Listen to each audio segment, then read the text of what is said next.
Okay, we'll call the meeting to order.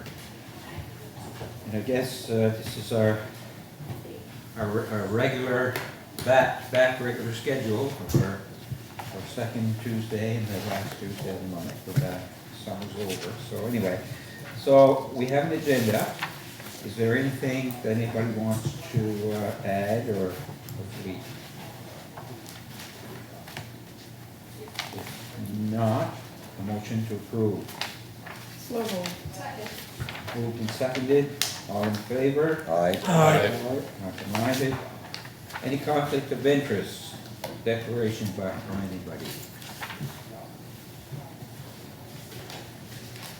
Seeing none, we have a couple of presentations tonight. The first one is the audit financial statement. The auditors are here, so if they, yeah, she's here. So we will, the floor is yours. Thank you very much.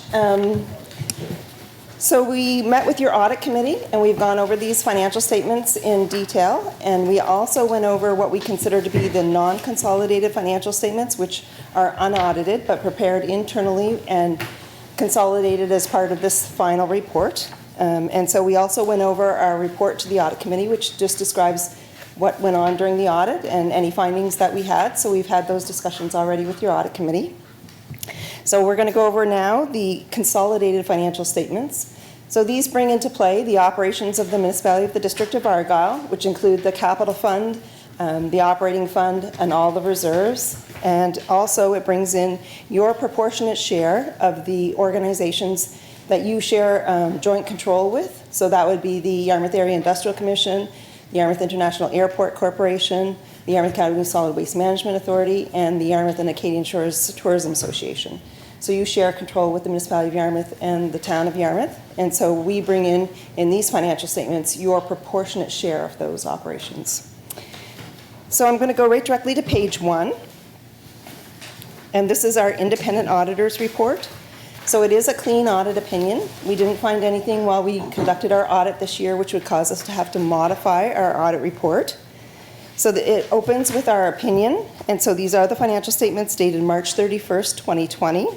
And our opinion is that the accompanying consolidated financial statements present fairly in all material respects the financial position of the municipality of the District of Argyll as at March 31st, 2020, and the results of its operations and its cash flows for the year then ended in accordance with public sector accounting standards. And that's the framework that you fall under.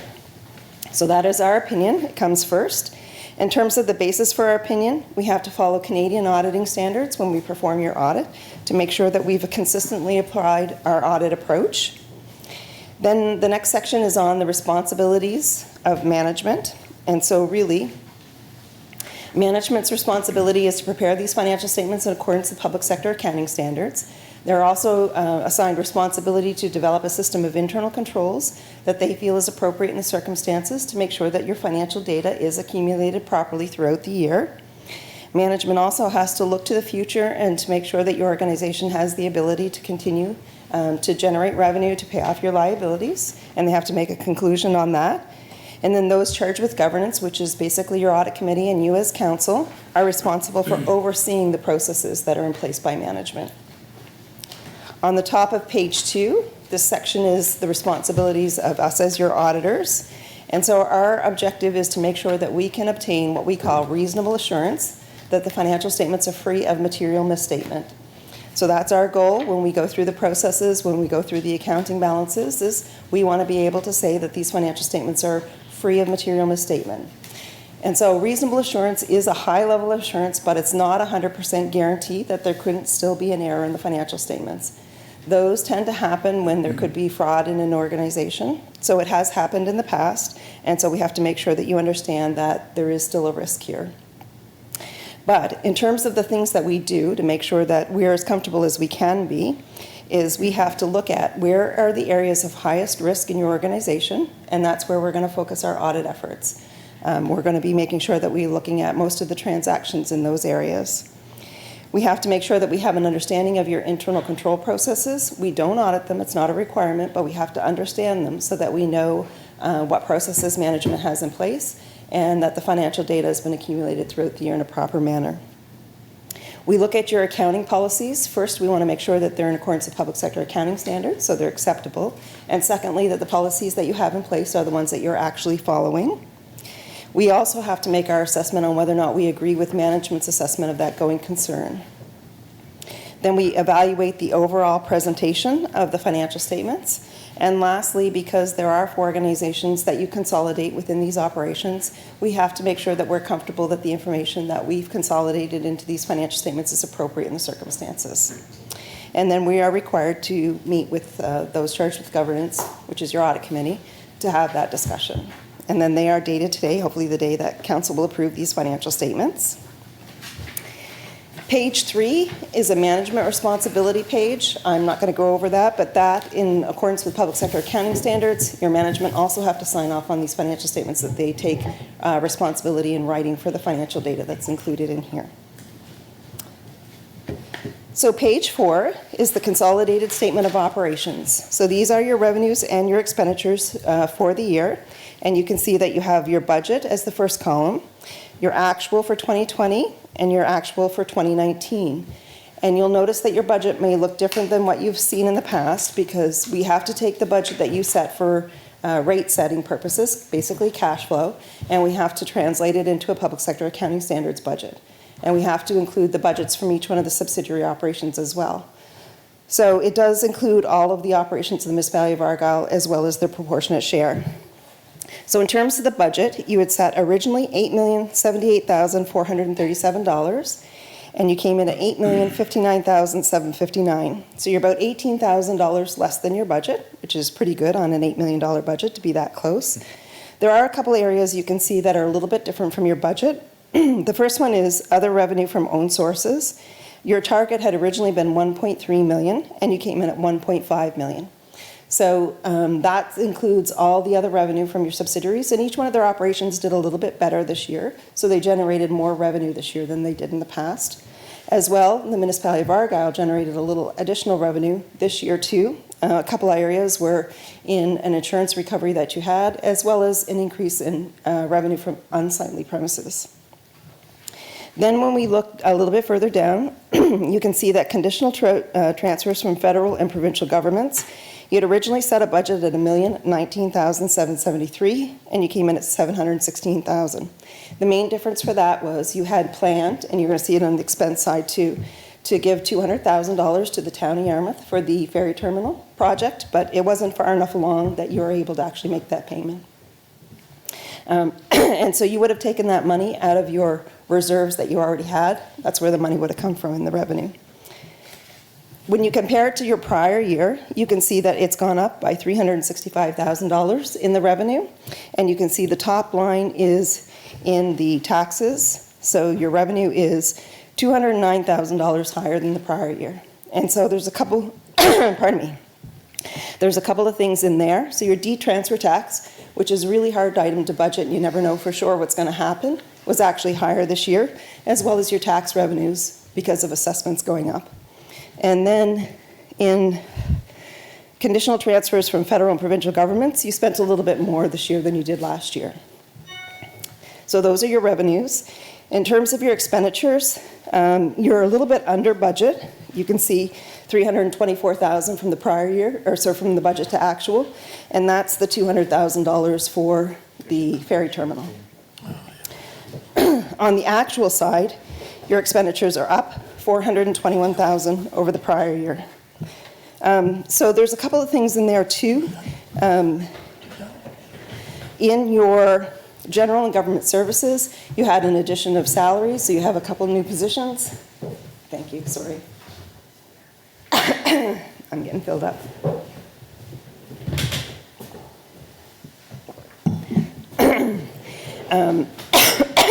So yes, so general and admin, that's basically a new position that was created during the year, so there'd be a higher salary.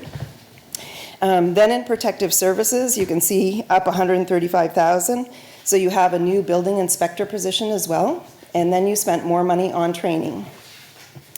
And then in environmental health services, there's a couple of things in there.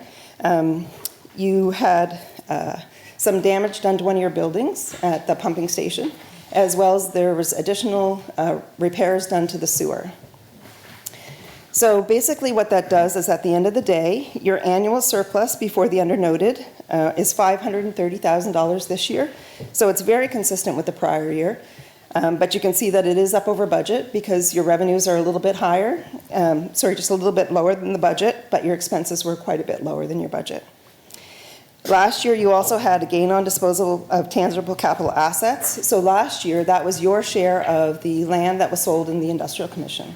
Right, so when they tore down the building, then they sold off some of the plots of land. So at the end of the day, your annual surplus is $530,213. Your accumulated surplus at the beginning of the year was $20,732,029. So at the end of the year, your accumulated surplus this year is $21,262,242. And that number ties in right directly on the bottom of page 5. And so included in that accumulated surplus is not just all cash, but a significant portion, $13,876, is invested in your infrastructure. So that's the capital that's available to provide your services to your residents. So that's a significant portion of what's in your $21 million. But then you can see at the top, you have financial assets. And so those are the assets that are readily convertible to cash to pay for your liabilities. And you can see that your cash position is about 85% of your financial assets. And so you'll see that unrestricted cash, a lot of that sits in your reserves. So that's money that you've been setting aside for a long period of time to pay for your future capital, which you're going to start to draw on a bit this year when your completion of your administration building. You will actually get a loan for that as well. However, you're going to use some of that cash position. And that's what that money's been set aside for, is unusual items that will happen in your operations as well as your capital expenditures. And then you'll see your taxes receivable are up a little bit over the prior year, but not a significant amount. And you'll also see that people are drawing on your water supply upgrade program, which is really good. That's money that you set aside so that they could borrow to upgrade their own water facilities at their house. So you can see that that has gone up a bit over the prior year, but it's good to see that they're using that. And those are the larger items that are in your financial assets. So they are $10,285,927. So those are your financial assets. On your liabilities side, really not much significant change over the prior year. We'll look at deferred revenue, $1,734,000. So the biggest portion of that, what we call deferred revenue, is the money that you've received from the gas tax program. So that's money that you've been given that's been set aside that you haven't spent yet, but that you have your capital investment plan set for. You know how you're going to spend the money into the future. So it gets set aside, and then when you actually spend the money on your projects in the future, then it becomes revenue at that point in time. And this year you did get an extra payment of your gas tax money from the government, which was great, and got an extra boost in February. So that will be spent. And then your long-term debt is $249,000. So that's your own at the municipality of Argyle. 2 payments left. So by November of 2022, that will be paid out. None of the organizations that you consolidate, which we consider to be your subsidiaries, have any external debt at all. So that's all just yours. So your financial liabilities are $2,899,728, and your net financial asset position is $7,386,199. So still a very strong position, and you can see that it did grow over the prior year. You will see in the future years, as you start to spend that money on capital, this position will decrease a bit. But it is, before you start building on your capital, it's still in a very healthy position. Your non-financial assets, so that's your infrastructure, all of your buildings, all the equipment, all the items that you own to be able to provide your services to your residents, is $13,849,000, and you'll see that it is up almost $1 million over the prior year. So the larger items that you spent your money on was the start of the admin building. You also installed solar panels, and then you did improvements to the Hatfield Road, and then in terms of what's inside your subsidiaries, there was a new C&D site established at the Yarmouth County Solid Waste Management Authority. So all those total about $1 million were spent in capital during the year. So you've spent that on capital, and you still have a significantly improved net financial asset position. So again, a very healthy position. Then on page 6, This is the continuity of that net financial asset position from the prior year. And you can see it starts with your annual surplus for the year. And then it's either up or down depending on those non-financial assets that are incurred. So your acquisition of your tangible capital assets and then your amortization. So it did grow by $343,000 over the prior year. On page 7, this is this consolidated statement of cash flow. Again, it's a continuity. It shows that during this year, you grew your cash balance by $211,577. Again, it starts with your annual surplus and then the changes on your balance sheet. So as your receivables are collected and your payables are paid out, then that generates an excess for your current year. So the rest are supporting notes and schedules.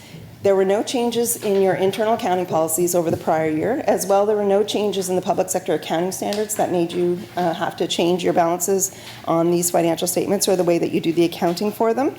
So your notes will be consistent, as well as the disclosures to support those pages.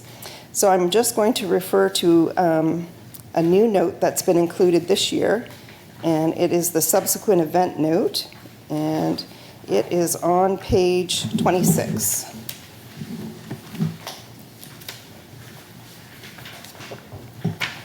So as part of the audit, we had to look at what is the impact of COVID-19 on your operations. We had to look at it from the perspective of, first of all, was there anything that happened as a result of COVID-19 that could change the balances in these financial statements, either assets or liabilities or revenues and or expenses. And so we go through the process of looking at what's in your assets, receivables, anything else that could be impacted. For example, if an organization owed you money and then they subsequently went bankrupt, then obviously you might not be able to collect that receivable. So we went through that process with management and internally as well, and there was nothing that we identified that would change your balances at March 31st. So therefore, COVID-19 was a non-adjusting subsequent event. And then we had to look to what happened after year end. What did you do that might change your operations for the future? And so that you'll see in the disclosure in the second paragraph, so a couple of things that you did was you extended your payment terms and you lowered your interest rate to your residents when paying their taxes. So that likely will have some impact on your 2021 operations, but until we get there, we really don't know for sure, because you would have also made some effort to control your expenses as well. If their revenue is going down, then where are there areas where we can control our expenses as well? The other big thing that you did do was you applied for and got a loan through the Municipal Finance Corp that was offered through the province, which was available to every municipality. And so we've disclosed that there. So you did borrow $1,640,000 just in case. It's money that's set aside if you need it. It has a very low rate of interest. You were paying 1.1% on it, and your regular accounts are earning more than that. So while it's in the bank, it's earning more than you're paying. So that will be determined over the next year or two if you actually need that money or if you have it there as maybe needed. So that's the only new note. And if you have any questions.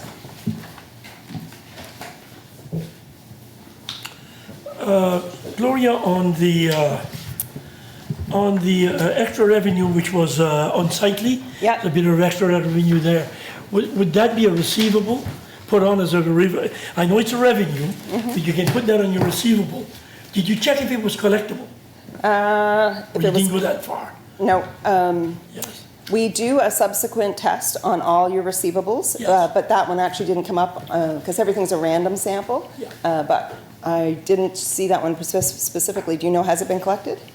There's so the amount was set up as a receivable. Yep. And the amount was considered as part of our allowance for doubtful accounts. Okay. So what we typically do is every year we actually look at our dangerous and unsightly balances. This year there was an additional couple that were added, which is why it was shown in revenue in this particular year. Right. But we have actually more receivables that we've set up in the past, and every year we set up an allowance on what we think we can collect. As you know, we can collect on premises that still have homes and but there are some situations where you have a demolition and somebody abandons the property. So we have actually both of those examples. on our books, and we do, management, myself and the director of finance examine all of those receivables and say, well, okay, how much of these are collectible? The only other point I would make on that is that with the new policy change on dangerous and unsightly, we have, the council approved us putting them on a payment plan at a reduced interest compared to what it was before. So they can, if they continue to make monthly payments, avoid the very high interest that relates to taxes. So we have about 4 or 5 properties that we are still either making arrangements to have paid or have already made those arrangements, and we are receiving money on those. Perfect. Thank you very much. So, would it be a fair statement to make that the finances of the municipality of Argyle are in very fine, good shape? Yep, And that you, through your audit and your team, never seen no red flags or nothing like that that would that's right. draw your attention? Right. Yep. So For your, people at home that don't have all this in front of them? yep, yep. Your net financial asset position, if you looked around the province, most of the municipalities will have a positive balance there, but some of the towns will not necessarily have as strong a balance sheet because they have more debt. You have very little debt, which makes your balance sheet very, very strong. So absolutely, you're in a good position and ready for the future capital expansions of the things that you're going to do. And when I say we met with your audit committee earlier, I mean, we did make some recommendations on some areas that can be looked at from your internal controls. It's an ongoing process. Every year there'll be some areas that can be improved on, but there was nothing that caused us any concern, no. Thank you very much. You're welcome. Any other, yes? The only other question I had, COVID-19 seemed to me to be, you had to check that out. It was, and these stations are till March 31st. Yep. It was only a week when everything was shut down. Do you think it was a fair assessment that you were able to do? Or did you check like in future what was coming up maybe, as far as expenses or? No, well, we look at your subsequent income statement to see if there was anything unusual there. And we do through inquiries check to see how are your collections going subsequent to year end as well. And then we look at the items like you borrowed money to have a cushion for yourselves just in case. The fact that you did lower your interest rate and give an extended period. But in that subsequent event period, so of course it's a couple of months, we would have looked at your, what I call your income statement, your statement of operations. There wasn't anything there that caused us any significance and concern. And we do audit each one of the subsidiaries as well. So we would have done the same processes in each one of those as well to make sure if there was anything coming up to any one of those that might have a significant impact on their future operations. They all would be in the same position. None of them have external debt. And, you know, they seem to be continuing on. As an example, the Yarmouth County Solid Waste Management Facility actually saw some increased traffic during COVID-19 because people that were home had time to do things. That will have an impact on you next year, though, because you might have some more fees that the municipality of Argyle has to pay to them. But, Absolutely. but it is a short time frame, and that's why the very last paragraph says we can't predict what's going to happen for the rest of 2021. But up until this date, there hasn't been anything significantly negative that would impact your financial results. Perfect, thank you. Any other questions? So is that the Yep. end of your presentation? Yep. So can we, before we go into the next, we have to vote on this as a council. I think you can probably do that now, just because the auditors are here, otherwise they'd have to wait to find out whether Oh, no. you accepted it or not. And I think the motion is to accept, not approve, Accept, not because approve. it's their, Just it's accept. their report, right? And with the audit committee, there was a motion to recommend acceptance to council, so. Move that we accept the consolidated financial statements as presented by Grant Thornton. Second.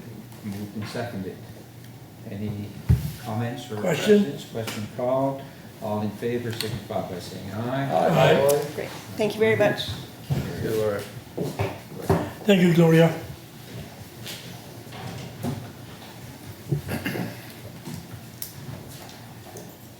Okay, we have another presentation, Yeah. and if they want to come in, we we have a presentation from the Overall Fire Department, Jonathan Wong. So, the presentation, there's a copy of it.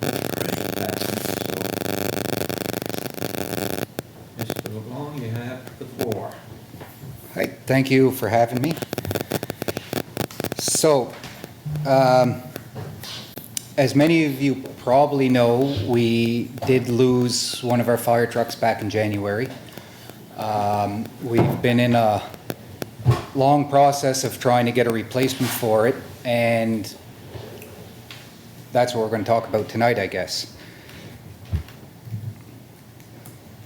So, some of the challenges we're facing, right now our current fleet is all reaching its limit of its lifespan according to what the insurance standards require.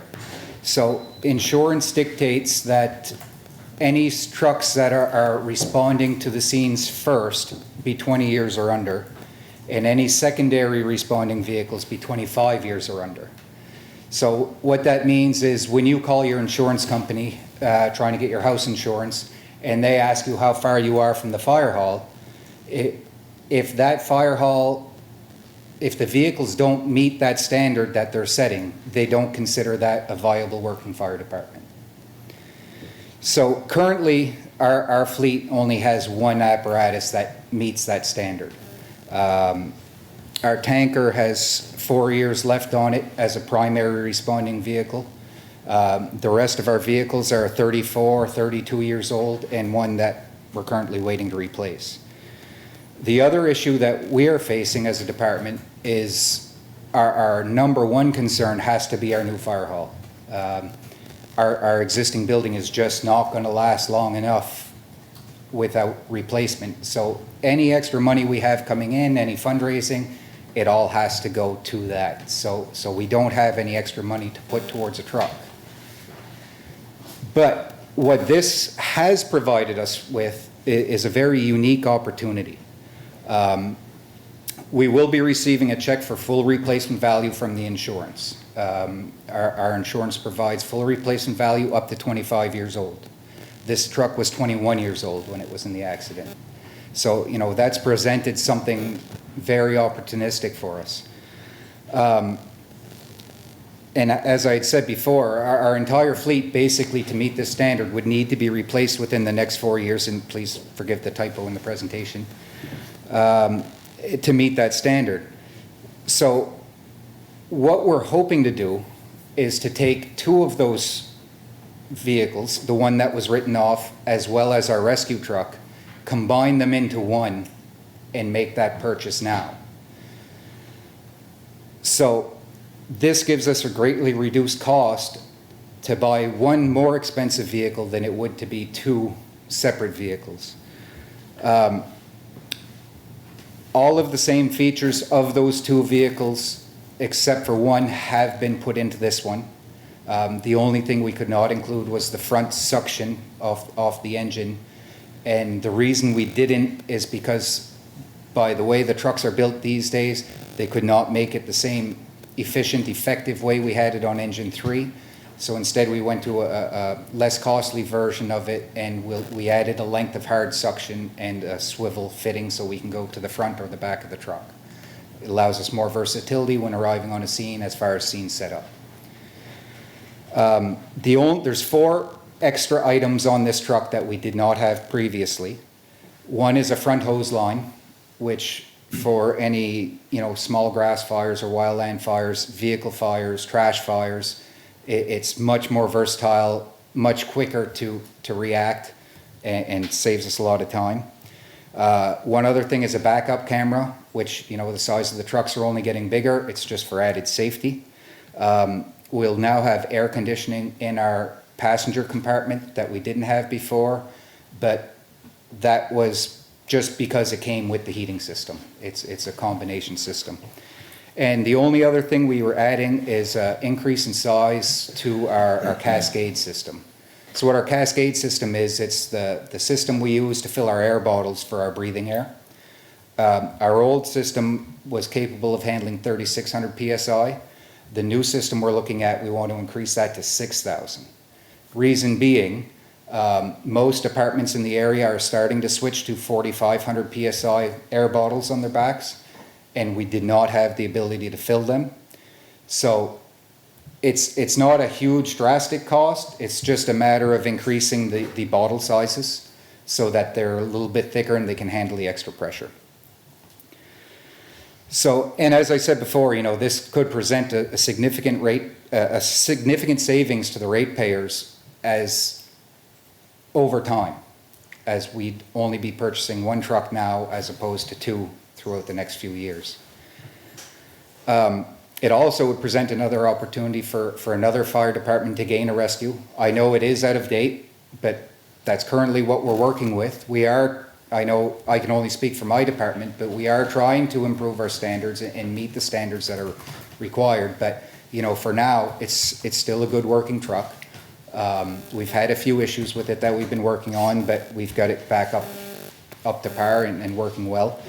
But again, you know, we are trying to move forward and get to where we should be. But it would provide another department with a rescue vehicle that if they don't have one, and it would put another cascade and system into the municipality, which allows a lot more safety and versatility on fire scenes. And like I said, our intention is to replace our rescue and the pumper with one unit. So we considered a lot of options from the start of this. We looked at the pricing of individual vehicles. Just to replace the pumper itself came in at $451,198. And we got a rough price based on previous rescues made by the manufacturer we chose, and that came in at $356,500, totaling $807,700 roughly. The quote we have received to build the combination of the two trucks is $638,239. So we're looking at about $168,000 difference. So there's also several options we looked at as far as construction of the vehicle. The first thing we looked at, of course, was a custom chassis. These chassis are made specifically for the fire department. The way they're constructed, they have somewhat of a roll cage built into them. They're much safer. They're designed to work with firefighters and designed for the fire service. However, it's also the most costly option at $360,000 for just the cab and the frame. No box, no anything, just the chassis. The second thing we looked at was a Mack cab over, a flat nose truck. You sit ahead of the rear wheels. It gives you a slightly better turning radius, slightly shorter truck. And the idea was to see if we could make our own version of a custom cab to give us a little more mobility.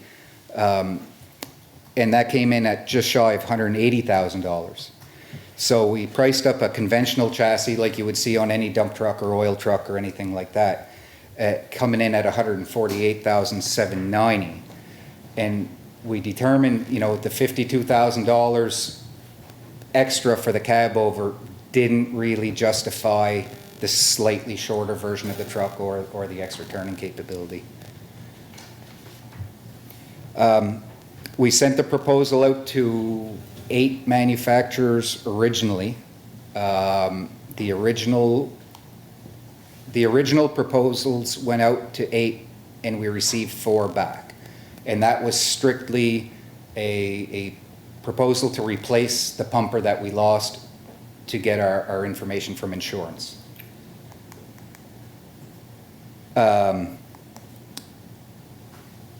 We sent 2 of those to the insurance company and they determined how much our check would be from that. After that, we resent another proposal with our ideas to combine the 2 trucks to those same 4 that came back to us. One opted out. They didn't feel comfortable with making their own design. They have their kind of cookie cutter truck and that's what they did. So we did get proposals back from 3 manufacturers, Lance Truck Body, Metal Fab, and Rocky Mountain Phoenix. They all came back within $60,000 of each other on an average of $670,000 or so. So upon reviewing all these proposals, we came to the decision that Lance Truck and Body has provided us the best package and was the closest to what we asked for, with the most planning, the most detail in positioning for all of our existing equipment. All of the equipment that they had listed in their bottom line design, much of that was extras on the other two manufacturers' quotes. So on top of, you know, all the built-in equipment, storage for our SCBA, our air packs, you know, storage for generators and our hydraulic system for our jaws of life, the cascade system, which is again to fill our breathing packs or air packs. They provided an ideal situation for storing our ladders, our hard suction hoses. All our larger, heavier pieces of equipment are all accessible from ground level, stored right inside the back of the truck. So we just slide it in from the ground level. It's much safer and healthier for our firefighters. There's no climbing ladders to get that stuff up on top or anything like that. And it's the same with our Cascade bottles. The other two manufacturers had placed them up on top of the truck, about 10 feet in the air. Those bottles weigh about 450 pounds a piece. So getting them down every 5 years to have them hydro tested and pressure tested, you know, that would have been a chore. So Lance right now has them mounted in the side of the truck. We can get one guy in the front, one firefighter on the front, slide it out, a second firefighter on the back, and then we can easily carry them out.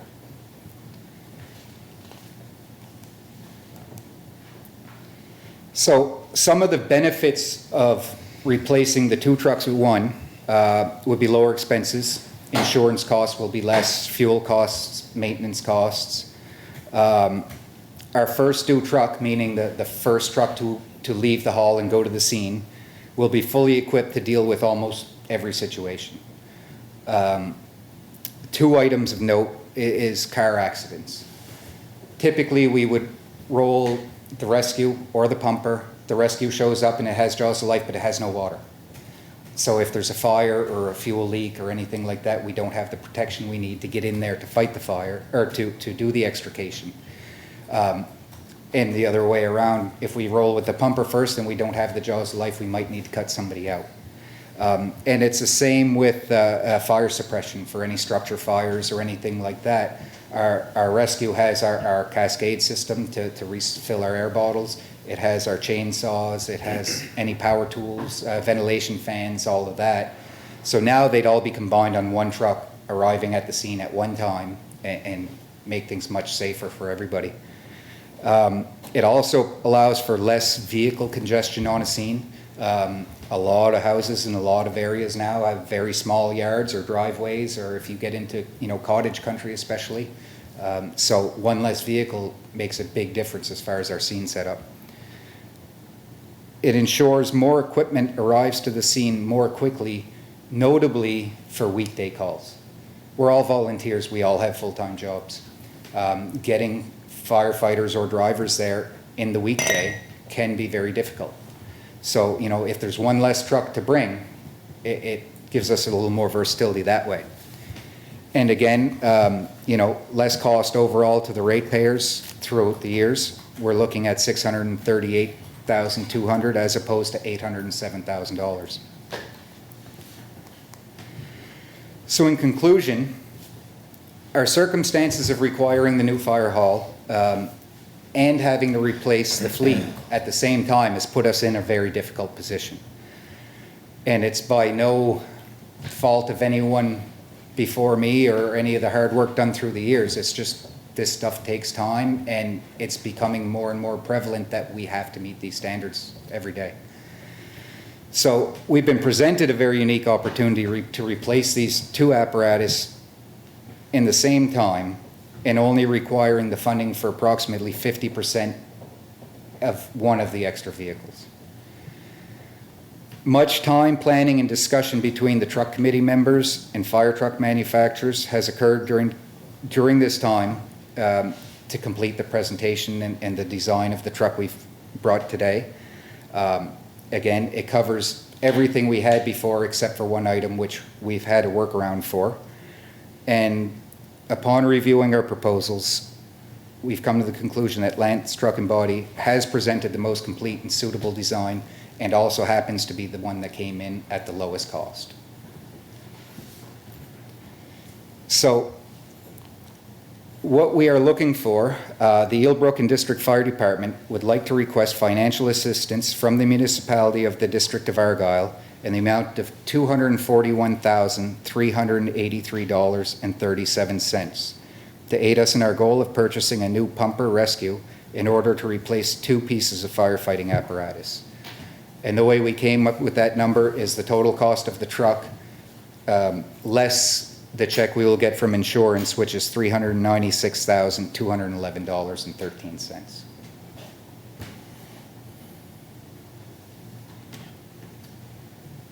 Any questions?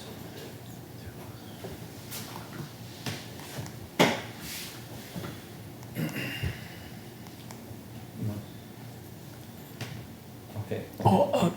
My question is, Jonathan, so you're requesting the $241,000 for help from the municipality? Yes. What you're looking for.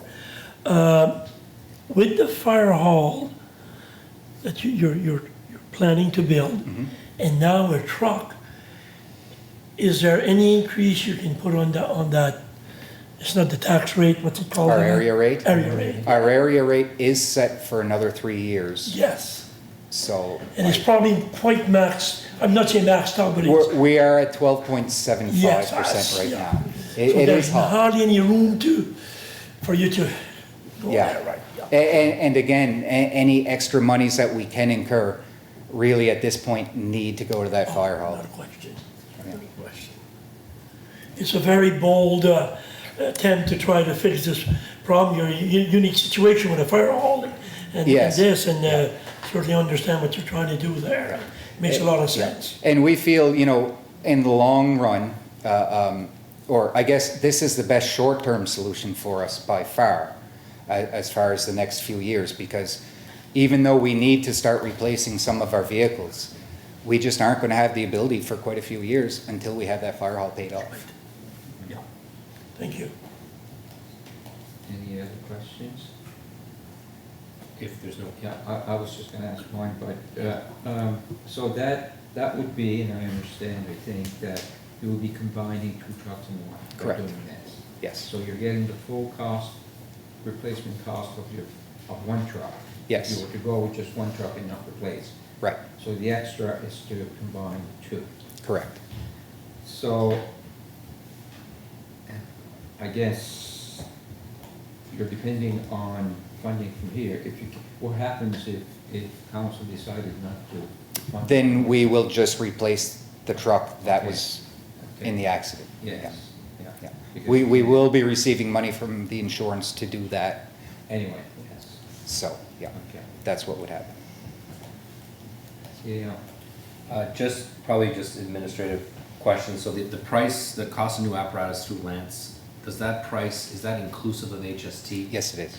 So that's your full, That's our full total price. so, so in fact, because you recover about 74% of your HST, that number, the request that you require from the municipality, presuming that that's gonna be favorable, would be less, because you'll be recovering Yes. the HST now. Obviously, you gotta find. 71.438, I believe. is the Yeah, number. of 15% Of of that number. 15%, yeah, Right? yeah. So, yeah, it's not a small amount. No, it's not. No, it Um, isn't. So, Yeah. so what I'm hearing is that, while that's obviously something you have to disperse, Mhm. and you don't have the money necessarily to disperse it and wait for the HST to come back, so there's a cash flow issue there as well, Yes. presumably. Yes. Okay. yeah. Now, they do this over installments. So initially, upon signing the contract, they would request the price of the chassis, which was $149,780, I believe. Right. And then they will begin construction. At a certain stage of construction, he would like a payment of $95,000. Then at another stage of construction, there was another payment of $95,000, with the remainder to be paid upon delivery. So assuming that you were going to move forward with this and that council supported Mhm. your pitch, obviously, so how long would it take from ordering to Yeah. completion. 14 to 18 months, I was gonna say 12 So months. we're a little over, almost a year and a half away yes. from that happening. Yeah. What happens to your service in the meantime? Because that other truck is, I mean, we obviously, you still have the older rescue, but We do have a loaner from the municipality of Barrington. great. We had signed a one-year lease agreement with the understanding that we would be able to extend that if necessary, if the truck wasn't finished. Okay. Just a couple really quick ones, if you'll permit.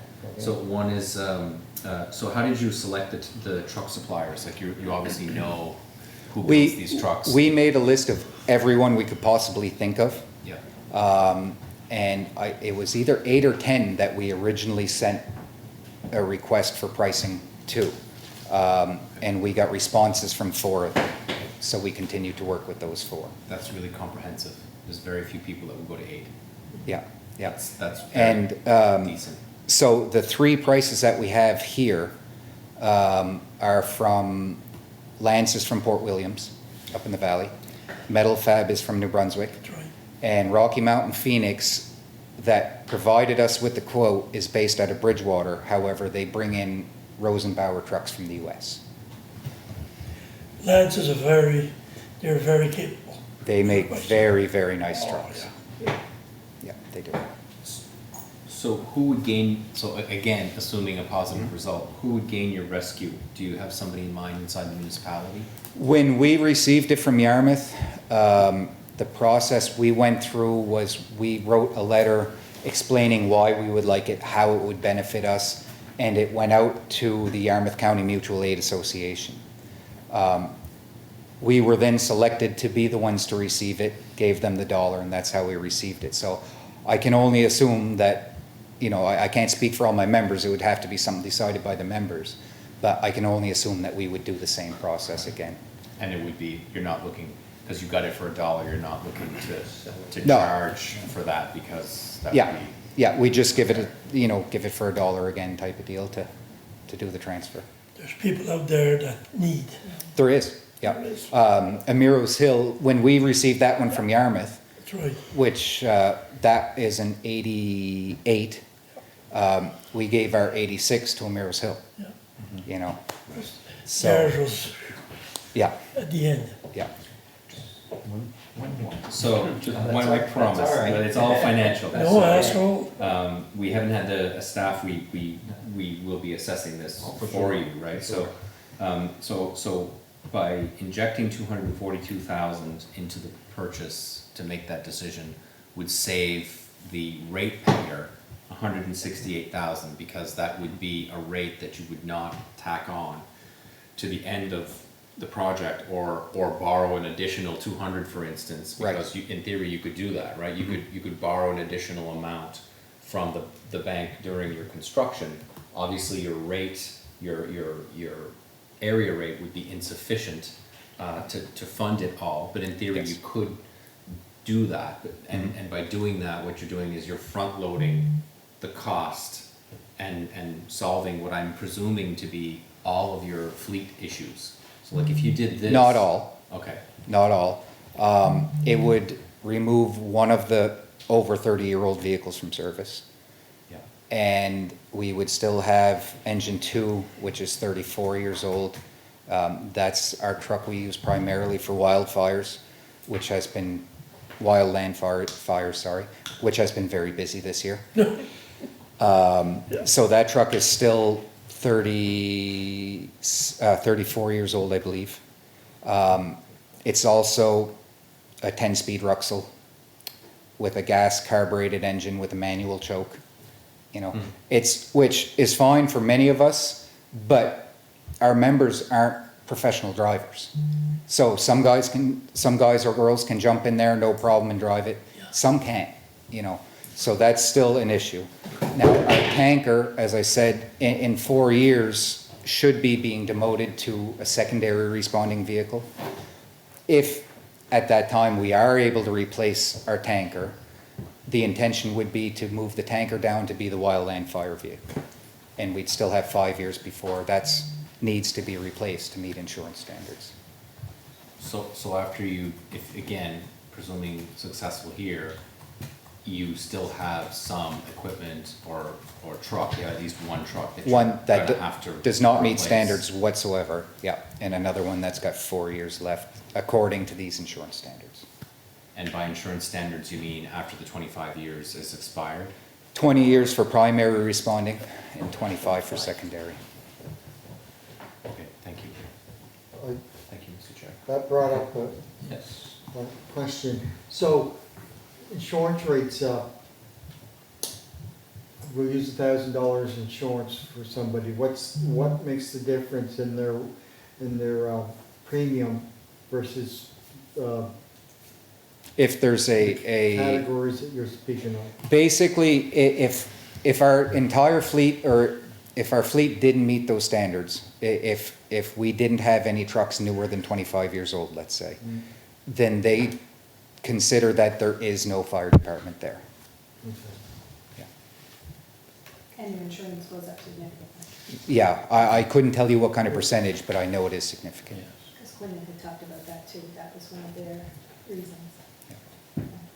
So even once if we hadn't have had this incident and we still had engine 3, then in 4 years' time, when the tanker became over 20 years old, we would not have met that standard.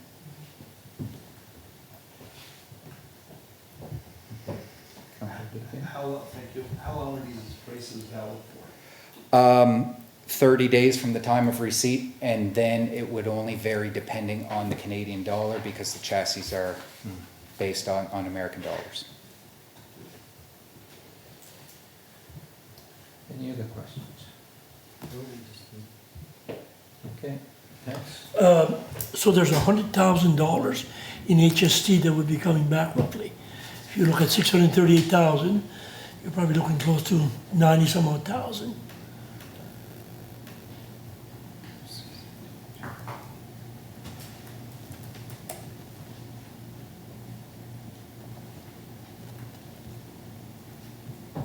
And that wouldn't be due before the truck is delivered. That HST. But we'll only receive the HST back on the payments that we make. Oh, okay. Oh, there is- Yeah, probably. You know, Is we that- won't receive the HST on the 638,000. It would be the chassis cost and probably the first payment, you're right. and then we'd have to wait for the next year to receive the remainder. Great point. Great point. I never thought. Yeah. Maybe. I mean, technically you purchased it, so there might be some argument that if you're committed, that you might be able to claim Okay. it more aggressively. Okay. I don't know that, I'd have to look. I don't, you may actually have more experience in that than I do around purchasing vehicles. No. Because, but I guess it's possible that Okay. that you could do better. Okay. I'm just trying to, so there's 83, the total HST on the transaction is 83,000. So of the 83, you recover about 74, I'm gonna say 73. Okay, because it's not the full. So it'd be $60,000 less, so the request will drop by about 60,000 from what has been presented. Yeah, right on. So I guess that would be, we'll get an exact number obviously, but it's like 180 as opposed to 240. Mr. Chair. Yes. So without the 241,000, you can't get a truck. That truck that you're looking for. We can't get You this, need the full amount. we would simply have a replacement Just a for engine replacement. 3. But you cannot no way finance any part of this 241,000. No, With the with the fire hall fire. coming, yes. So you are actually asking us for 241,383. In order that we could proceed. Yeah, just want to be clear. So just on timing, right, so, when is this 30-day drop date, Councillor Digdon's referring to? In about 2 weeks. They did suggest to us that they didn't expect the price to change very much unless the Canadian dollar really moved one way or another.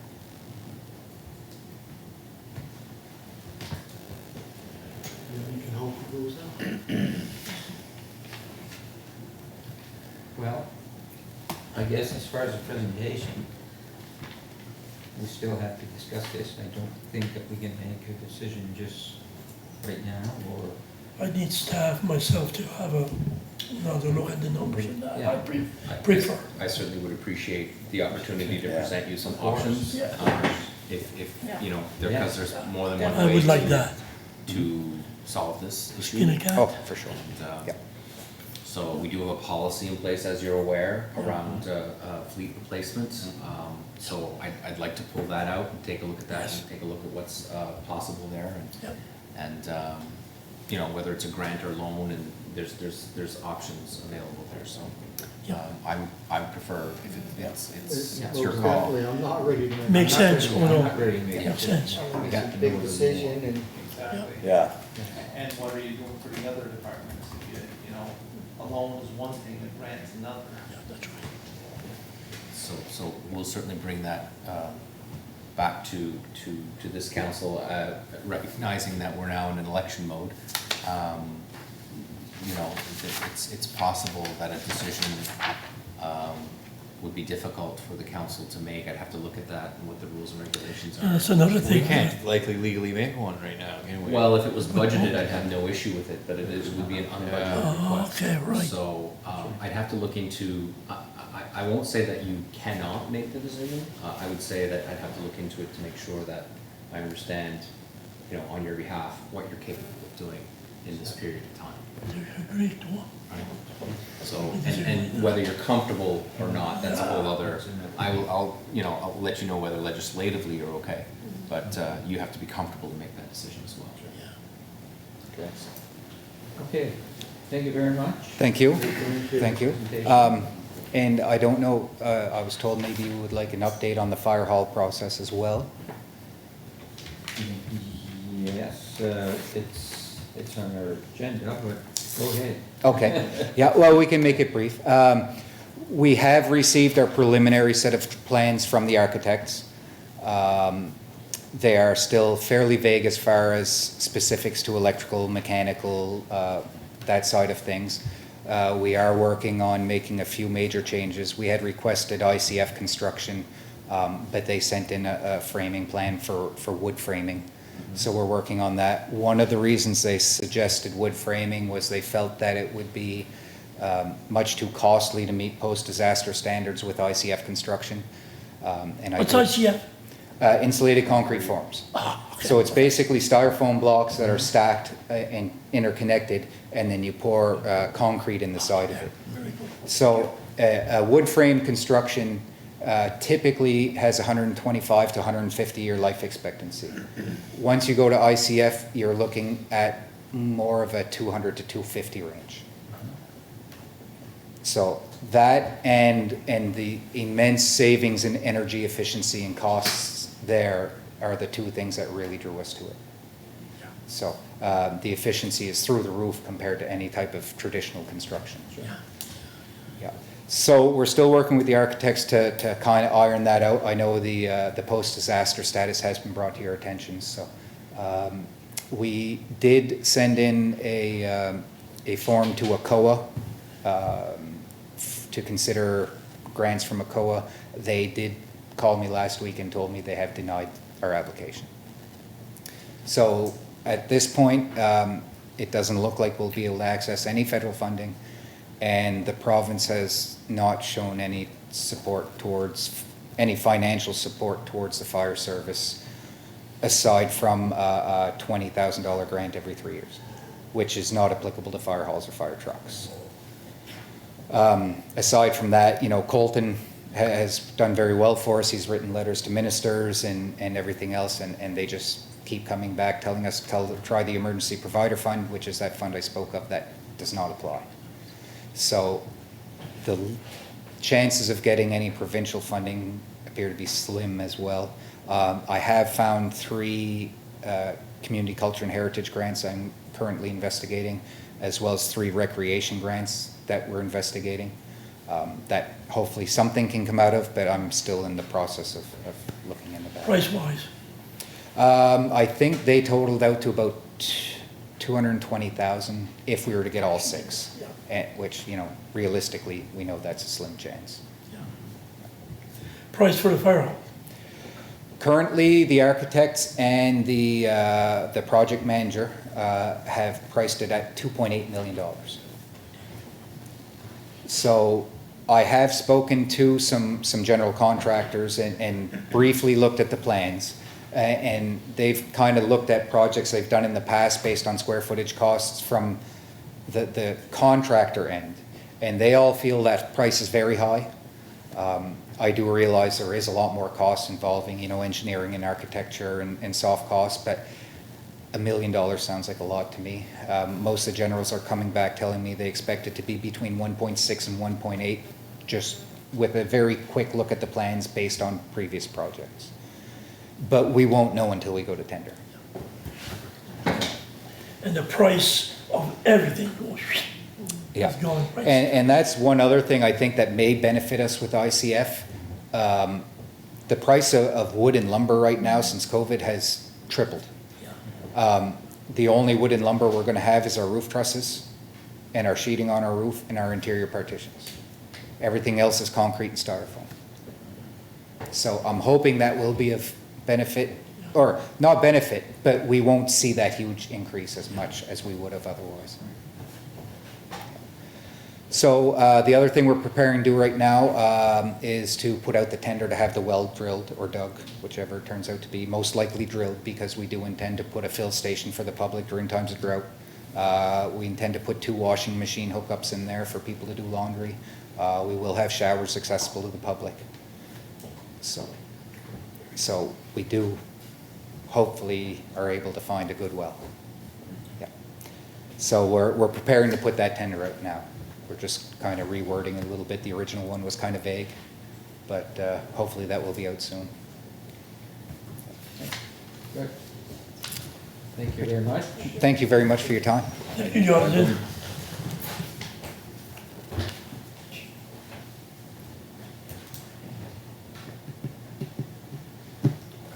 Councillor Dickon, that's your mic.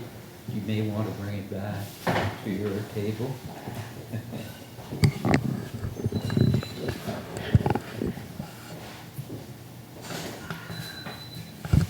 Okay. So, we're at item number 4, and that's the adoption of the minutes of special council meeting from August the 19th. So moved. Moved. Second. Moved and seconded. All in favor? Aye. Contrary-minded, carried. Business arising from the minutes, we have the street light for Wedgeport, and probably that would be Councillor Nicole. Correct, so, I'm gonna call on Lori in a second, if that's appropriate. There's been a little bit of confusion. The existing streetlight was not owned by the individuals requesting the streetlight. It was owned by an adjacent property owner. And so what we're requesting is not a takeover of that streetlight. It's not a fixing of that streetlight. That streetlight does not exist anymore. I think the frame is still there. It's not being maintained by the old property owner. The property owner now that lives there, I believe, if I'm not mistaken, I'm not 100% on this, is now just a seasonal home. It's not a full-time home. That may be one of the reasons why the streetlight's not being maintained. But nonetheless, there's been 3 accidents in that area. 2 on the lawn, coming very close to the front deck of the home that's requesting that we get the streetlights. 1 about 20 feet to the left. There used to be a unofficial private small museum of types that was there. That's been smashed some time ago. That is the oldest accident. I'm gonna guess probably 9-10 years ago. I remember it. So this all happens whenever that streetlight was out on that corner. So they're requesting that the municipality put a street light on one of the poles, either the pole where the neighbor had theirs, or on the pole right on top of the stop sign. Either one would illuminate the stop sign. So again, in case you don't remember, the Surrett Road comes down and meets Highway 334 on a large downhill. If they miss the stop sign, they cross the road into a home. So I contacted Lori about our streetlight policy, and one of the factors was, council needs to approve it this evening. And then I believe, we have to get a petition of at least 75% of the homes within 100 feet of the location. And, one of the other factors was the question whether there was police reports, and there are police reports on all 3 accidents. I haven't acquired them, I'm not sure who would do that, but anyway, what I'm asking of council this evening is to approve. Maybe, actually, I'll hand it over to Lori to make sure what I'm asking of council this evening, what we need exactly to make this happen. I think the first step is for council to make a motion to staff to proceed with the petition process.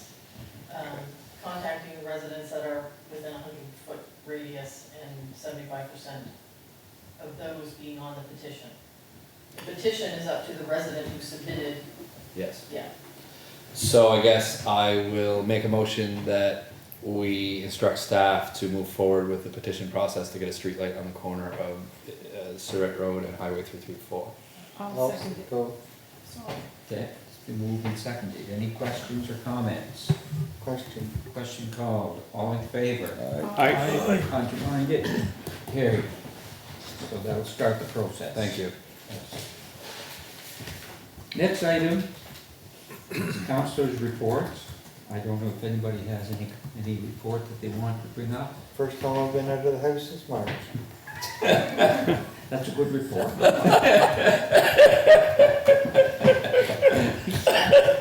Pretty straightforward, Richard. Has anybody else been out of the house? I've jotted down a little stuff. Yeah? The last couple of months, I've been helping out at the well in Lower West Pubnico. This well has been a lifesaver to numerous people. Again, I would like to thank the Downterma family for letting the public use it. I also have been trying to get ATV riders have permission to use Water Street in Yarmouth to join onto the other trail that goes towards Metegan. I know this has been talked about for a long time, but actually the town of Yarmouth now is seriously considering this, and I'd like to thank the town of Yarmouth and that for this. So it seems like hopefully we'll be getting permission in the not too distant future on this. So yeah, and on the other thing, yes, and Alain's worked on, CAO has worked on this, and I'd like to thank him for that. As some of you people know, I sat on the board for the Mariner Center, and a while ago we had quite a few requests coming in for hockey, and our CAO done quite a bit of work along with a couple of other people on financial analysis and stuff like that. So we've got one ice surface going again. The people are happy, the kids are out having a good time, the figure skaters are figure skating, and some of the gentlemen and that, and maybe women as well, I'm sure, are playing hockey in there.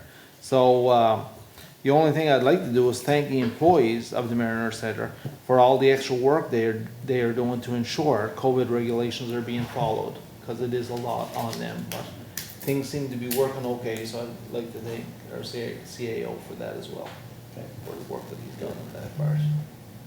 Anybody else? Just to mention that I'd like to thank the municipality of Argyle that we were able to get a pump for, to get water from the well that the municipality had put $2,500 in, the well at Arlington District Fire Department. We have a pump that's in the well there now, submersible pump, and we'll be pumping water Mondays, Wednesdays, and Friday from 1 to 4. And I will be monitoring the well to be sure we don't go below 3 or 4 feet. So there's enough for the fire hall to use. And also there's water from 1 to 4, Monday, Wednesday, and Friday, that is from EMO. Remo has got us a pallet of water, 4-liter containers, and one box per household, and we'll be distributing that at the same time, for first come, first served. Thank you. Yes. I just wanted to mention that finally, after 2 years, in the Oak Park Road, we had a wooden bridge that got replaced finally. So that was thank you to the Department of Highways. They finally came and fixed it all up. So that's good because it was getting dangerous, then following the little river that goes through. So I'm glad they did that. And I should thank the fire chief of East Pumlico, Joe Dingon. He's been delivering water regularly and on quite a tight schedule to people that do need water. So I'd like to recognize him and thank him for that. And we have to thank Janine again. I know all you counselors all think the world of her, and she's doing an amazing job with the water shortage. And there's one thing that came to my attention on our trails. There's people that are not respecting the rules of the trail. There was an incident of a horse, somebody riding a horse, and ATV went by and it startled the horse. So instead of slowing down and maybe, when you go by animals, certainly a horse. So I think anybody out there that's on the trails, please respect one another. The trails are for everyone, and the trails are very important in our municipality. Especially, we saw that in COVID time. That is, it's one place that everybody can go and enjoy. So, and another little thing I wrote down, we have a landing at the French Lake, and there's people that went there and they did a fantastic job of cleaning up because people were going there burning garbage, and there's a few community members that went and cleaned it up.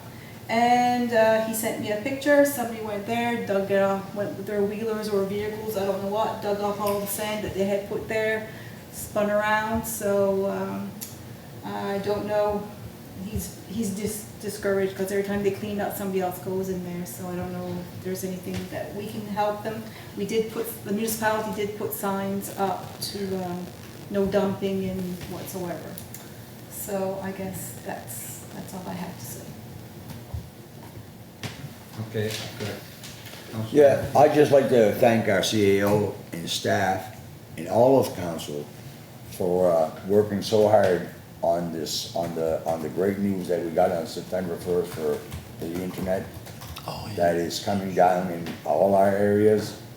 I'm sure and I know for sure that the residents are very happy about that.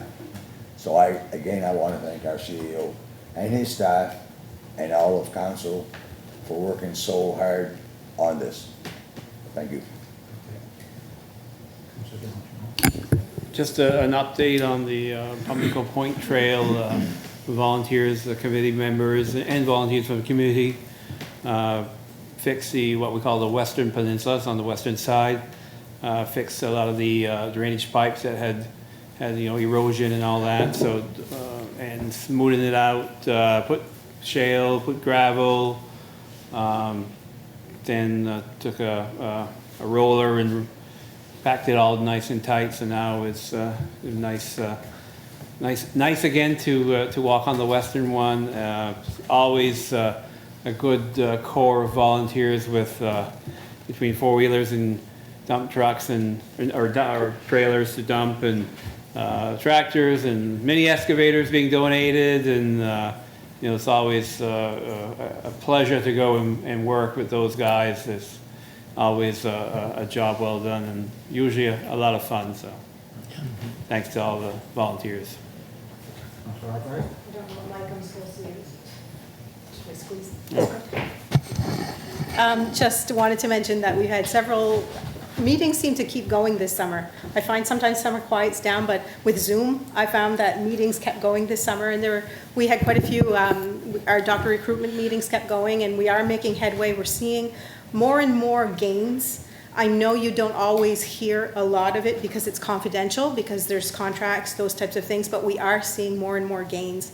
And I do want to mention that we have a young resident from the municipality of Argyle who was accepted into medical school in Sherbrooke and is headed to Sherbrooke for her first year of medicine, and is looking to come back to Argyle when she finishes to practice. So I just wanted to mention that. Should I mention her name? Yes, no? Jasmine de Villa.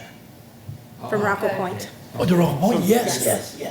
Yep, so that's exciting, and she's a go-getter, and she's already been in contact with the municipality to see, how can we help her, and she wants to come back.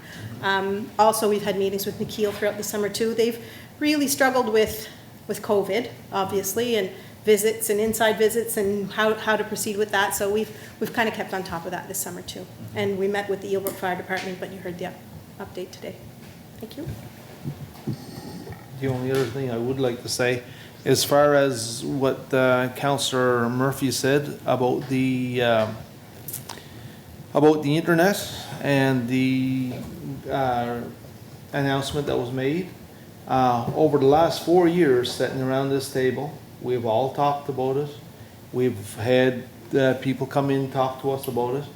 But I have to go out and say it right in front of everyone here, and that the most talk I've heard for internet and rural internet comes from that man over there, right there, Councillor Donaldson. And I'm serious when I say that. We're all part of it, but at the same time, you won't let us forget it. Do you think? Yeah. No, there. There's your thunder. He took your thunder. Oh, sorry, No, that's fine, that's fine. People know. Okay. Believe me. Absolutely.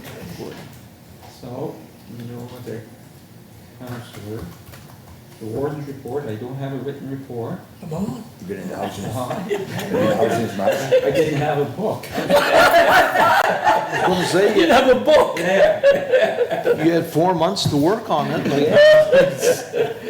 But it has been a very busy summer for me. I have found, like usually, like Yeah. Councillor Alton said, it seemed like summer was kind of a break. It wasn't a break, and it wasn't a break because of a number of reasons, but one of the reasons was COVID, Yeah. for sure. Yeah. And the dry summer and everything, I mean, it's been quite a year so far, I mean, we're 3/4 into it, and it seems like we've had problem over problem over Hard, problem, it's been hard. So I have attended a lot of meetings. One thing I can say, I didn't attend any functions, there wasn't any. Functions weren't, graduations and everything else. I've gotten a lot of calls about water, for sure. People wondering, and people wondering why we as a municipality don't have something ourselves, that's maybe more central to this area, because, I mean, we have Pumlico, we have Yarmouth, and now we have, but we didn't, I mean, we're gaining on that. And hopefully this road is not going to keep going forever, but it's not looking good in the long range for rain, I mean, so anyway, I've been asked about the well lending program, and I've sent people over, and, so anyway, that was my summer again, so, same as everybody else's. I gotta open this again. Now we are at the staff report, and there's an attachment. And maybe we'll go to CO. We'll hit the high level. First of all, no horsing around on the trails, that's what I learned today. Just had to say it out loud. So we'll take a look on some of the things that They you. did before they get them rained in. Yeah, we gotta rein those, we gotta rein them in. So the French Lake issue has been an ongoing issue, so we'll be reaching out to Waste Check to see if they might get some additional surveillance, so that we can actually address the situation and not have it repeat.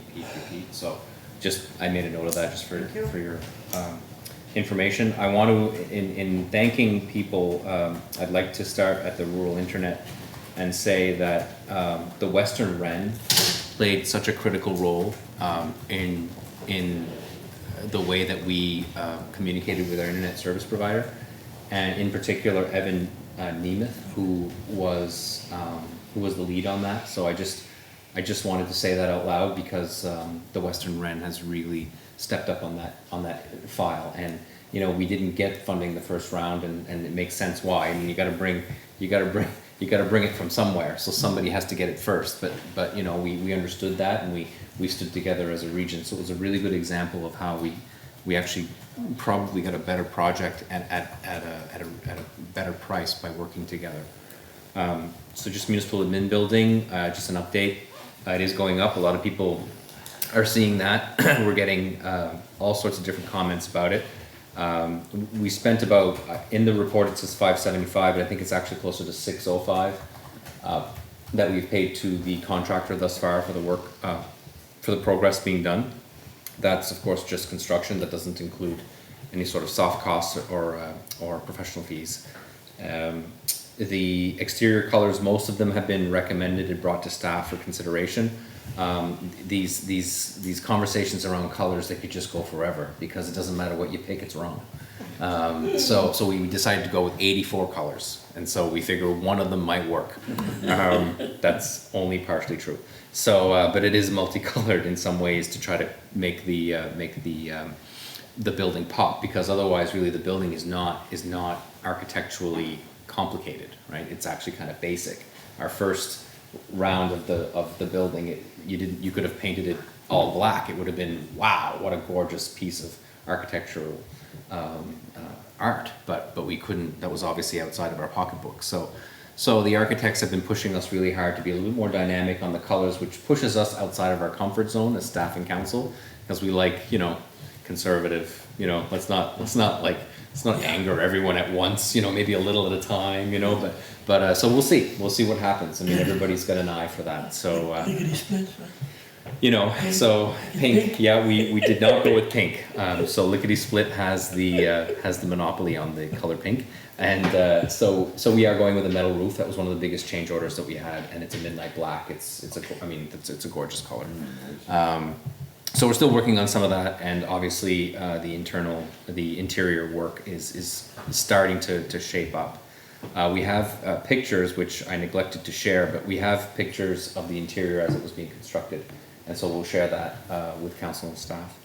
Obviously, and so the other things that you should be aware of is it is on schedule so far, and we are arranging possibility of bridge funding, bridge financing, which is basically temporary loan until we get our Federation of Canadian Municipality loan, which, and I think I've said this more than once, the FCM loan, the reason why we're borrowing is because we actually got a $500,000 grant attached to the loan.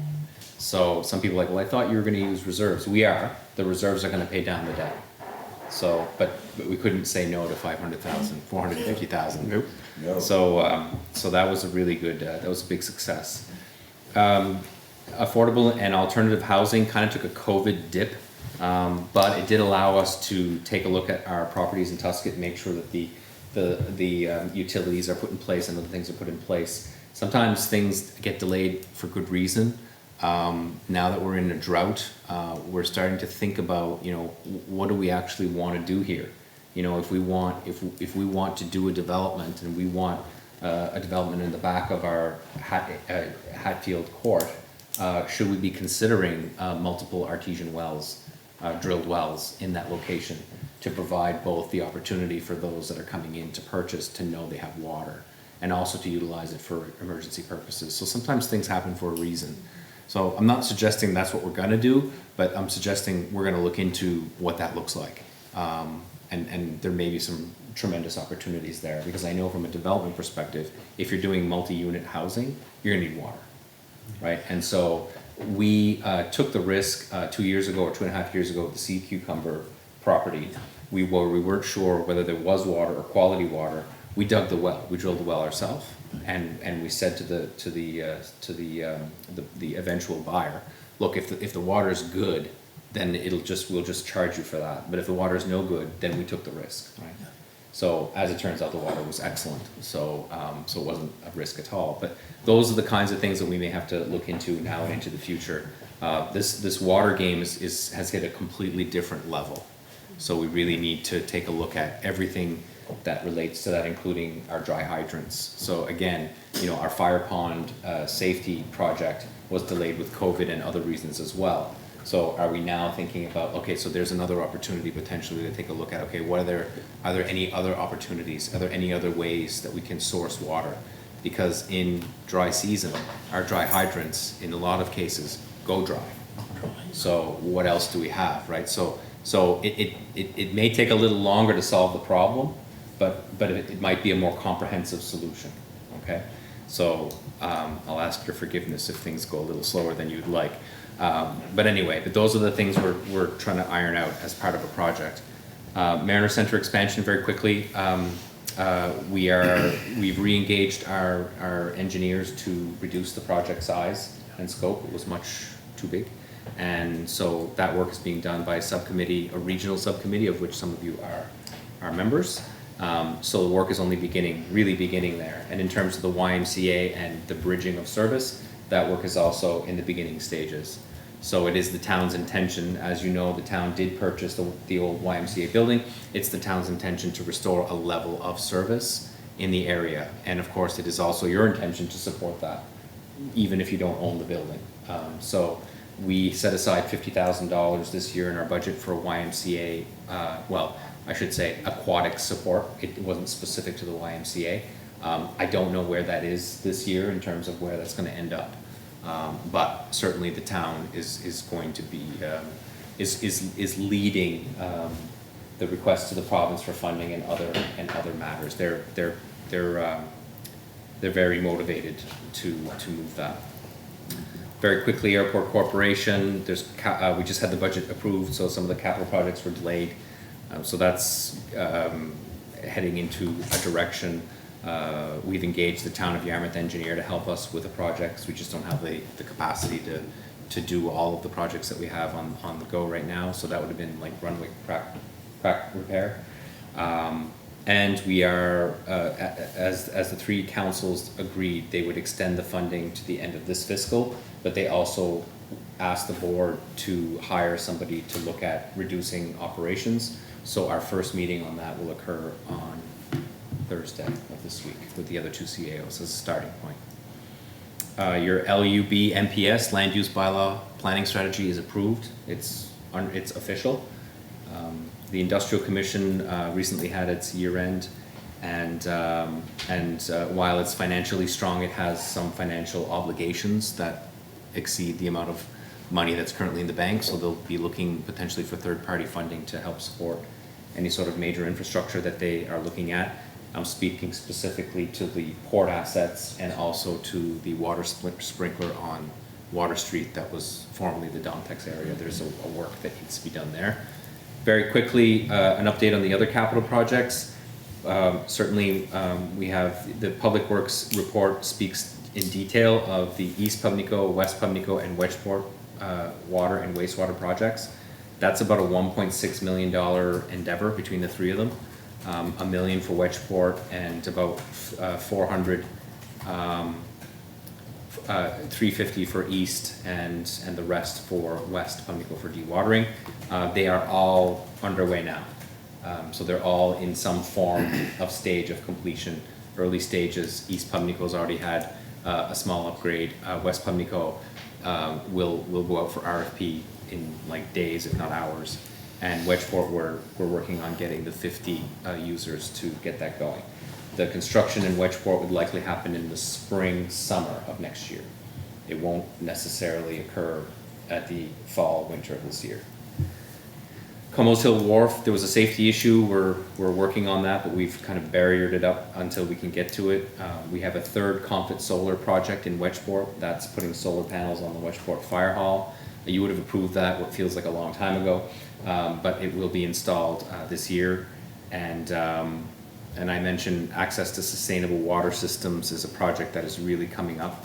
And if only we had water, we could hose down the mosquitoes from Amiral's Hill right down to Sluice Point, because we're literally infested in that location, and I have video proof. The mosquitoes are they are insane. So we're actively looking at, I know it's not a provincial, it's not a municipal matter legislatively, but it is our community. So we're actively looking at what's out there in terms of options. What are other municipalities doing? We've asked. There's not too much in Nova Scotia, but there might be some in New Brunswick. And we need to engage environment and natural resources because whatever is going on is different. There's a natural predator that's gone or something. The bats. The bats are mentioned often, that they're non-existent. Remo, Janine has mentioned, I think everybody's mentioned how much work Remo has done. We went into Remo and literally less than a month later, we went into a state of emergency for a pandemic. And then we went into drought, and then we had forest fires, and then we had murder hornets, and then we had, so the last one didn't happen, but all those things happened, and I'm suggesting that Janine, not only Janine and Max, but also Kim Rowley from staff here was a heavy support for Janine. And finally, what Janine would say is she doesn't understand how the volunteer fire departments, how they continuously give to Remo. It's like they never say no. It's unbelievable how much they're doing. And you mentioned East Pubnico delivering water. Everybody is doing, most of those fire departments, you ask them to do something, and not only do they do it, like top to bottom. So we're very, very lucky to have that group of people. And I'm rushing, the report is 5 months overdue, so I'm just rushing through as quickly as I can, but I think that's probably where I'll end, and if there's any questions about what's prepared here, I'm happy to answer them. Any questions?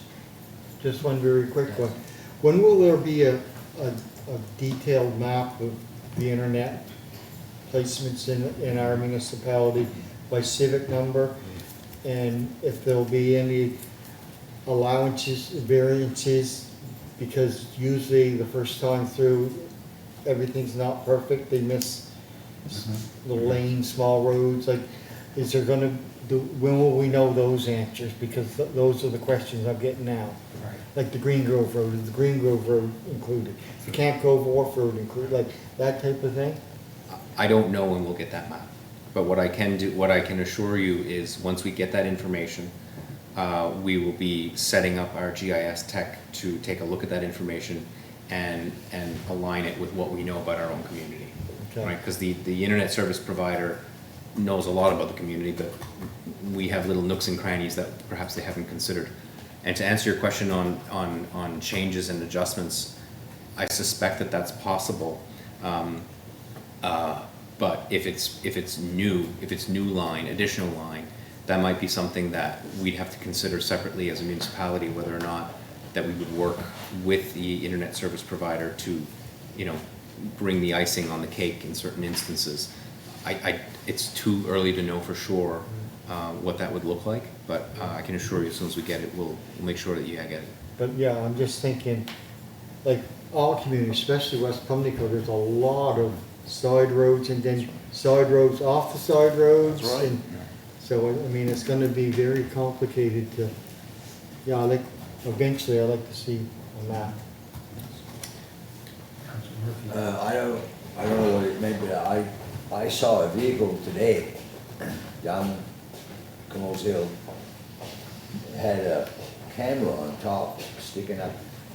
That's Google Maps. Yeah. That's cool. Is that who it is? I didn't know who it was. It went past and Or the paparazzi trying to get you on them. probably get me on it. Yeah. They're looking for that horse. Kind of scandal. They're looking for that horse. That's what they're looking for, that horse. That's right. Okay. Different board. To a CAO on the port assets, that's gonna be a very expensive proposition. I mean, it's in the millions and millions.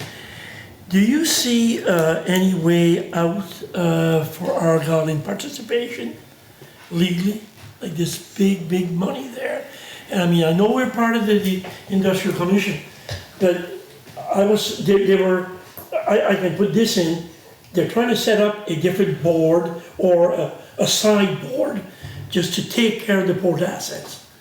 But that doesn't leave Argyle, municipality of Argyle, out of the funding, even if there's a side board put on just to take care of the wharves. That, because it's big money. It's in the, 20, 30 million. I think I thought it was closer to 10, I thought, but I could be wrong about that. And I think you've actually been in as many, if not more, meetings than I. You know, at the end of the day, if it's that expensive, you know, there may have to be a different decision about what actually gets replaced, right? So you have to make that decision in terms of, I don't have a solid answer for you there. I do know that the two other partners are well aware that the municipality of Argyle never intended on owning the port assets of Yarmouth, and that not through the fault of themselves, but through unfortunate circumstances, the port assets ended up being rolled into an organization that we have a 33% stake on. Can't answer that question very well. I think no matter what happens, the funding would have to come from a third party anyway. Yeah.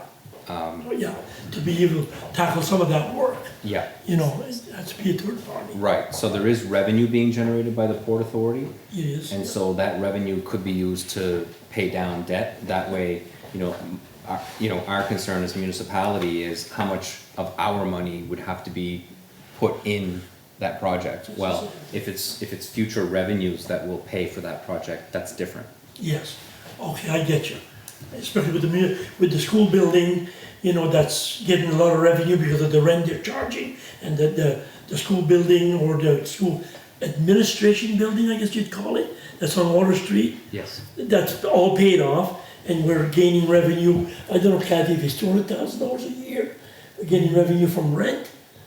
It's, I don't know if Richard remembers, $20,000 a month for the school building, we're getting that in rent. That would be gross, not net, but it would be gross. Right. So, yeah.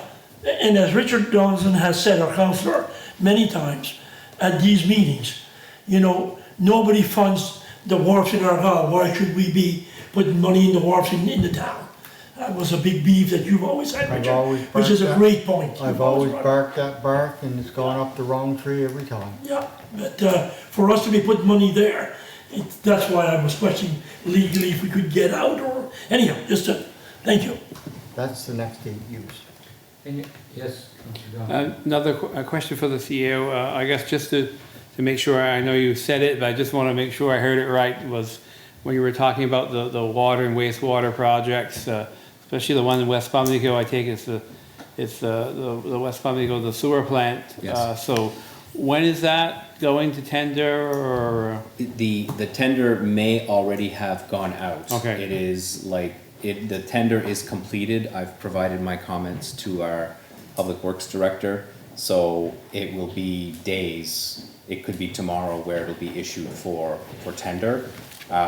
So the suppliers will have the opportunity to bid on it over the next 30 to 45 days or so. Okay. The install is not expected until like fall, winter, depending on timing, depending on whether we have to do some testing. Yeah. And that would depend on who was the successful. Bidder, yeah. Yeah. All right, thank you. Any other questions? None? We don't approve, we don't accept the reports here, we don't. Not usually. Motion. Strategic priority topics, there's an attachment. It shows where we are with different projects that are going on. Airport downsizing. I guess we're not very far with that. No, we only really got permission to do the work. To do the work, and that's it, nothing else. Yeah. Same with the Mariner Center expansion, I mean, we're kind of going on our second wave with that one. I think, yeah, I think when we established that priority, Mr. Chair, is we said that we were gonna do certain things, and we did those things. Yeah. But then we have to revisit them because those things resulted in a project that was far too large for us. Exactly. That's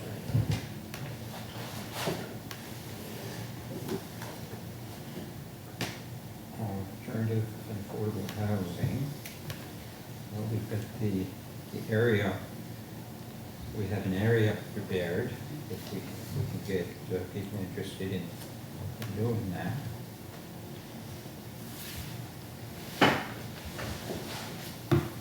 And the building, and we've all had I guess we've had your report touch on both those anyway at this point. So any questions regarding this? On the affordable housing, anything, Mr. CAO, that on the back of our administration building, in that back part, there was somebody interested at one time. I don't know if it's public or not, but have you heard anything from that person, or is that on the quiet side for now? Well, they would have been waiting for a request for proposal to go out, and they, among others, might be interested in proposing, pitching a concept to us. That's where it's at. So that particular developer would be patiently waiting for that. Yes. And has another development that they are working on at this time in a different location. Thank you. So, Yes. I haven't heard too much about it. I think people understood COVID had kind of took us for a little bit of a side street, no pun intended, so. No, well said. Thank you. Okay.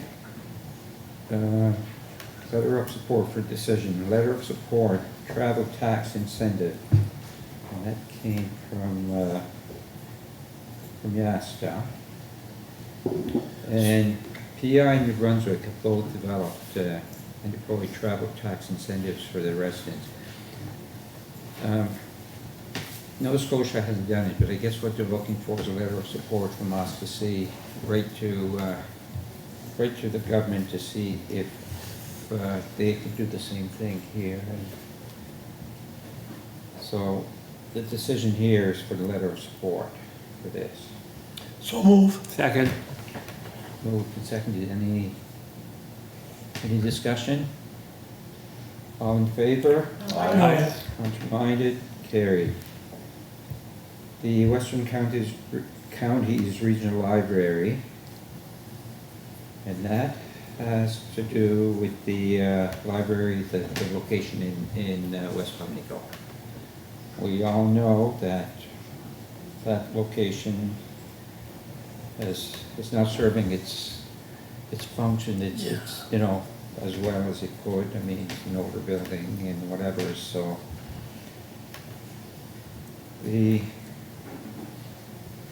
I guess what we want to do is council approve a location for the Western Counties Regional Library, and council approve staff to approach the chosen nonprofit entity. We have to move it, and there's a list of areas here that were approached. And it looks like there's only one of those that were listed here that really fit the area where it could go. Because it has to be a certain distance from the library. Because we're servicing a French area. So that's another, so anyway. this is what we have. I'd make that motion. Okay, moved. Seconder, I'll second it. moved and seconded. Any discussion on that? Hearing none. All in favor? Right? Aye. Contrary-minded, carried. And the next one, post-disaster designation for the Yellowbrook Fire Department. And I'm going to let our CAO take that. Sorry. I Was think there there's two motions on, Yeah, I think there were two suggested motions. motions, I believe, for the. Oh, there are two on that library? one? I believe so. I'm I sorry, could be I missed corrected. that one. That's a library one. Oh, move that council add the addition of a new library for the Pubnico area on their long-term capital priorities list. I'll Okay, we make need that a motion for if that. nobody else is. Go ahead. So move that council add the addition of a new library for the Pubnico area on the long-term capital priorities list. I'll second that motion. Okay, moved and seconded. Any discussion? The only, sorry. Yeah, go ahead. The only thing I'd like to ask, Now, in a case like this, would the library group be possibly paying for a lot of the, instead of the municipality paying for the new building, new library, would they be putting some money in towards it? Western Regional Library? Short answer would be no. Typically, what they do, however, is they work with us to seek third-party funding because they have access to funding for library construction that we certainly wouldn't have as much familiarity with. So typically, it's a partnership, and what they would pay for is the salary for the person that works at the library, as well as the materials, obviously the library materials. And what we would typically pay for moving forward is not just the capital, but also janitorial and other non-library supplies. So this particular location needs to be in West Pubnico because it would lose its bilingual funding if it I left. get you. So that's why there was so little options, and what they really favored was the clustering of people, and it made a lot of sense. The selection of your location was an easy recommendation to make.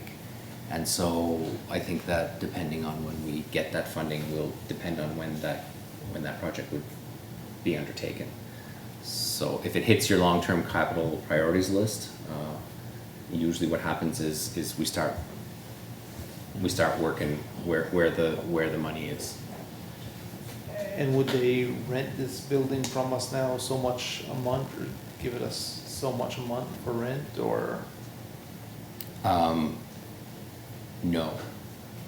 It would be that we would have to cover the maintenance costs, although we are doing that now, right? We spend about $30,000 a year in the current location. So hopefully with the new location, you've got some cost savings around maintenance, but then you may have a larger square footage as well. So that would be our responsibility. I'm just looking at dollars, hoping to get some. It has nothing to, well, it has something to do with this, but the old location of the library, what happens to that place? We technically don't own that You location, don't own but we have a 100-year lease, Yeah. which effectively means that we own it. I think that whatever happens to that facility, I mean, I suppose it could be sold by the trustees.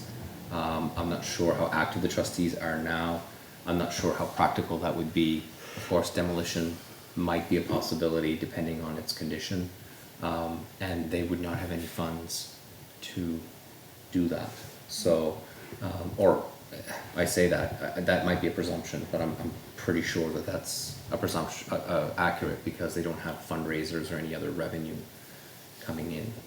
So that area there, the group around there should be probably advised or met with and to see what goes on, what they, they have to be informed of what's going on.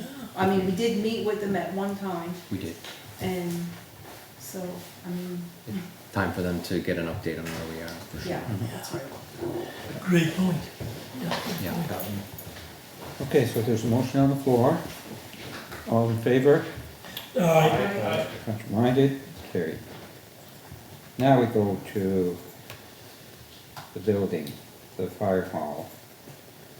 I guess the first plans were to make it a post-disaster.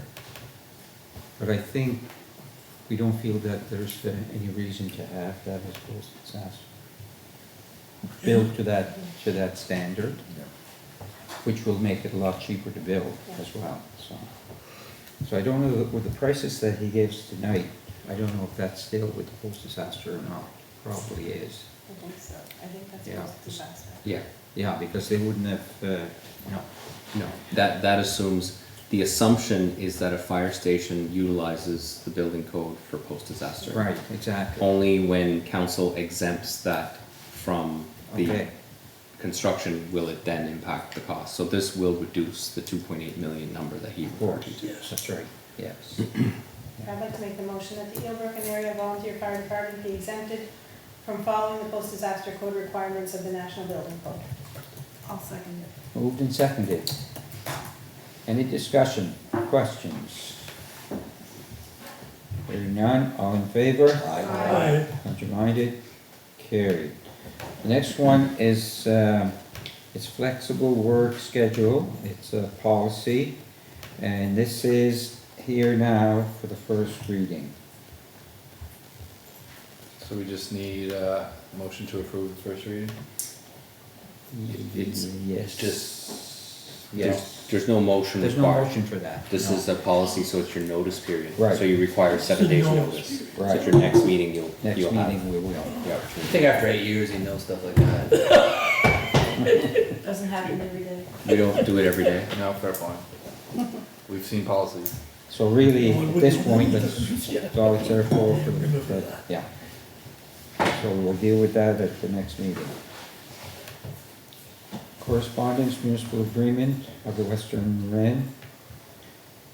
Regional Enterprise. So, it's been signed by all parties from what I see, so just there for information.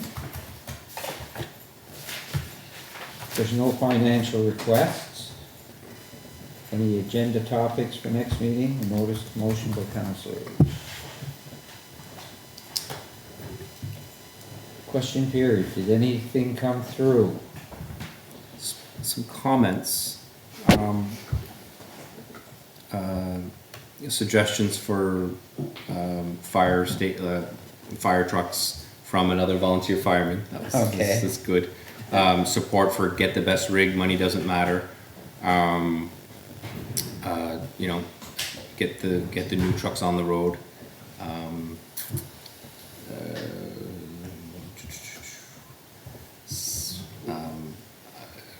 Sean McClellan does not like my dad jokes, and some suggestions on how to address mosquitoes. Okay. Just, you know, Yeah. their natural predators, etc. So Yeah. mostly just commentary around your discussion. Okay. There's no in camera. Move to adjourn. Let's move to adjourn. Thank you very much. Thank you.